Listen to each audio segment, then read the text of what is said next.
I got grateful, I got humble. Hi, my name is Dee Harris.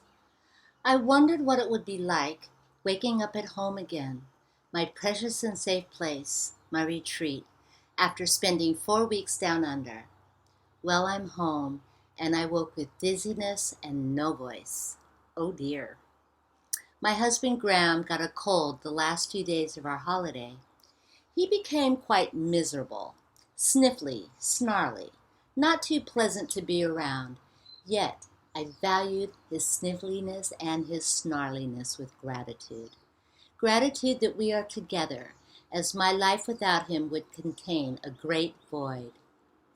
I've been wanting to make this trip for years, as it has been 8 years since our last trip down under, when Odd, Graham's mum, passed. We used to go to Australia every year to visit. Perhaps when Jordan and Jade came to visit last year from Victoria, did their accents and sharing their memories, did the yearning for home start to gnarl away in Graham's gut? We can't afford it. I can't get that much time off of work.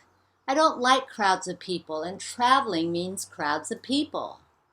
But that gnarliness twisting in his gut, and my repeatedly mentioning that we are no spring chickens, nor are your relatives down under, who are now in their 80s and 90s. Let's just go visit them while we can, as they're unable to make the trip to see us. So Graham saved and saved until he finally succumbed to the planning of this trip. But creepy how his mind works.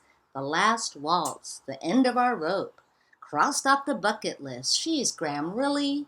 This isn't a death warrant. This is just the beginning of many more trips and many memories to make. Anyway, I'm home now, writing like I do at home most mornings, in the back patio enjoying the warmth of Hawaii, listening to the birds, looking at the ocean. I was excited for this trip. For Graham, I believe, visiting not only his roots of the land, but also his family and friends, would bring excitement and joy. And practicing his newfound love of photography would also stir something up in him. I believe it did. But for me, I was excited to continue on my journey of aligning my creativity and spirituality. I had hoped to do a lot of writing and reading and videos and sketching of new designs. Well, that didn't play out. Every day was filled with new adventures, new places, new people. I found it difficult to write, to make a video, or sketch, or even read. I would be missing what my higher power brought me down under for, and that which was right at the tip of my nose.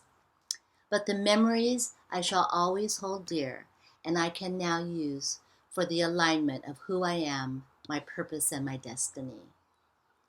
Every day I would thank my higher power for each day of sobriety, sanity, and serenity. That would always put me in touch with the moment and knowing that everything was perfect. I got grateful, I got humble. I was relieved to know that I am not in control and that I could live from my heart and not my ego-centered brain. Yes, everything was perfect. Before getting sober in 1998, I lived strictly from my brain and intellect, and it did not serve me. It didn't get me sober when I couldn't go a day without drinking myself into oblivion.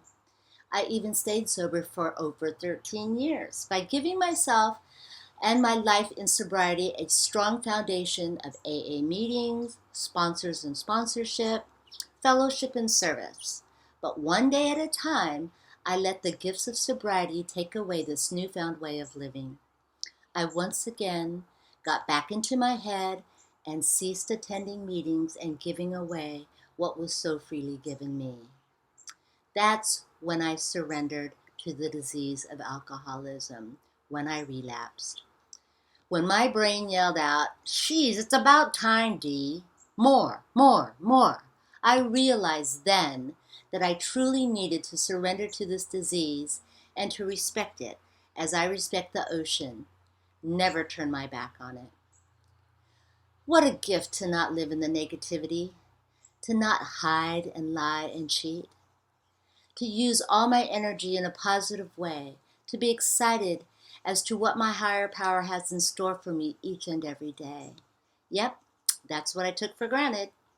So I make this trip to Australia, New Zealand, Tasmania, with humility and gratitude. I know in my gut that each moment is perfect for me to learn and grow and share.